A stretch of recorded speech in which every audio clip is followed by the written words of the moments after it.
ایک بھائی سوال کرتے ہیں جب حضرت محمد صلی اللہ علیہ وسلم کا نام آئے تو انگوٹھا چومنا کیسا ہے، واضح کریں، شریعت کی روشنی میں ہدایت کریں۔ کسی صحیح روایت سے اس طرح سے ثابت نہیں ہوتا ہے کہ اللہ کے نبی صلی اللہ علیہ وسلم کا نام آنے پر انگوٹھا چومنا چاہیے، کسی بھی روایت سے ثابت نہیں ہوتا ہے۔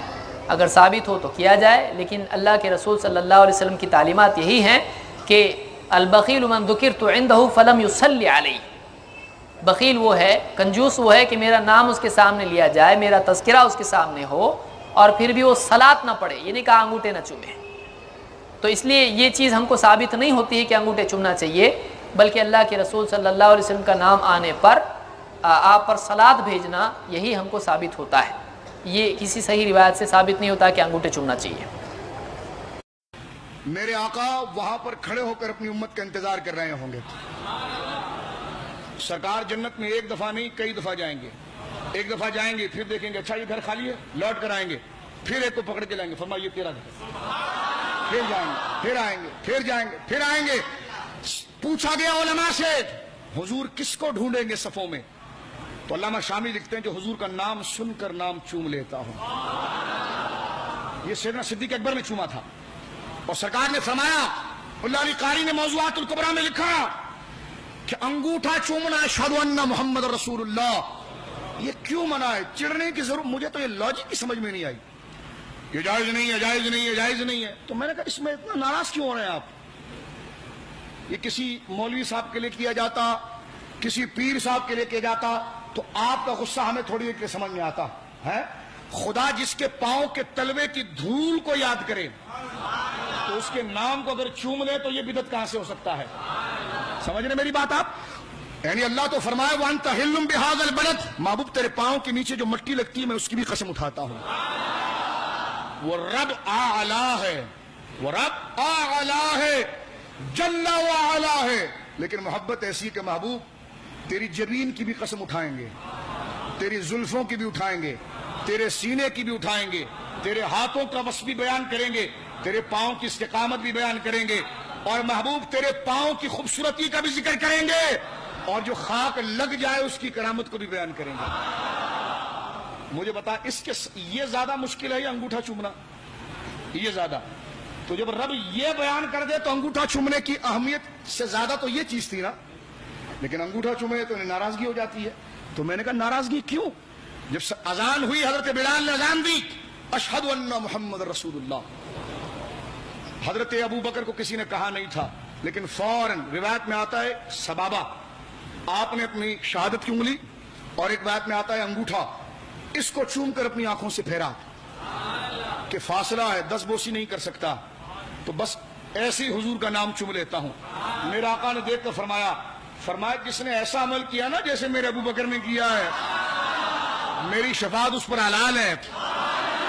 ملا علی قاری فرماتے ہیں اس کو فرقہ واریت میں مت لے جائیے گا خدا کے واسطے، کیونکہ کلمہ نبی پاک کا دونوں طرف سے پڑھا جاتا ہے، اس کی تشریحات غلط کی جاتی ہے نا۔ اب دیکھو یہ کسی مسلکی امام کی بات نہیں ہو رہی ہے، اللہ کے محبوب کی بات ہو رہی ہے، اس کو فرقہ واریت کی طرف کوئی نہ لے جائے، بلکہ محبت کی طرف پہل کرے اور آگے بڑھے اور آئے۔ ذات مصطفیٰ اور محبت مصطفیٰ کا تقاضا یہ ہے۔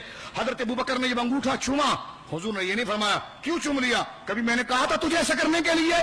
نہیں، محبت سکھائی ہے تو علامت اپنے مزاج سے ہوگی، کیونکہ محبت اپنا دستور خود رکھتی ہے، اپنا انداز خود رکھتی ہے۔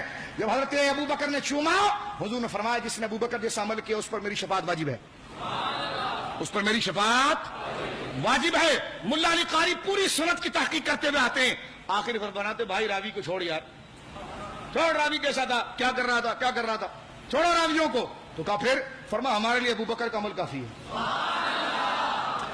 اور دیکھیے یہ بات ملا علی قاری کی قبر پر اللہ کروڑوں رحمت اتارے، یہ ہرات افغانستان کے رہنے والے تھے، مکہ شریف گئے، بہت بڑے عاشق رسول اہل سنت کے امام ہے، 10ویں صدی کا مجدد ان کو کہا گیا، مکہ شریف میں آرام فرما رہے ہیں آپ، علامہ علی قاری علیہ رحمہ۔ یہ قاعدہ یہاں سے آیا کہ جب ابو جہل نے حضرت ابو بکر سے یہ کہا، جو دوسری روایت بنتی ہے کہ اگر کوئی شخص یہ کہے کہ رات کے تھوڑے سے حصے میں زمین آسمان کی سیر کر کے آ گیا تو تم مانو گے؟ تو حضرت ابو بکر نے کہا میں مانوں گا۔ اور یہ روایت بھی جو آپ نے سنی اس میں تھا کہ حضرت ابو بکر نے جب تصدیق کی، بڑھ بڑھ کر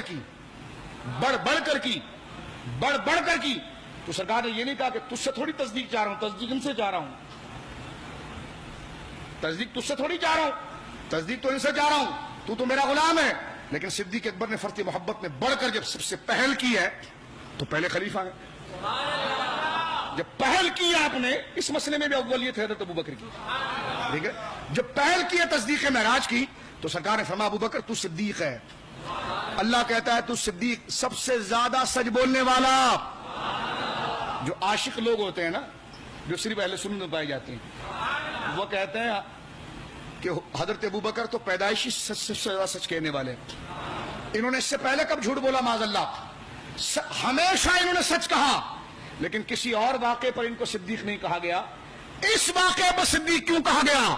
تو لاجک اس کی یہ تھی کہ رب نے صدیق اس لیے کہا کہ پہلے تو تنہا سچ کہتا تھا، پہلے تو اور معاملوں کے سچ کہتا تھا، آج عظمت مصطفیٰ کا ذکر تھا، سارا مجمع اس کی تکذیب کرتا تھا، آج جو اس نے سچ بولا یہ سچ سارے سچ پر بھاری تھا، اس لیے کہ وہ سچ جو دشمن مصطفیٰ کے منہ پر چڑھ کر عظمت مصطفیٰ کے لیے کہا جائے وہی صدیق ہوتا ہے اور وہی صدیق اکبر ہوتا ہے۔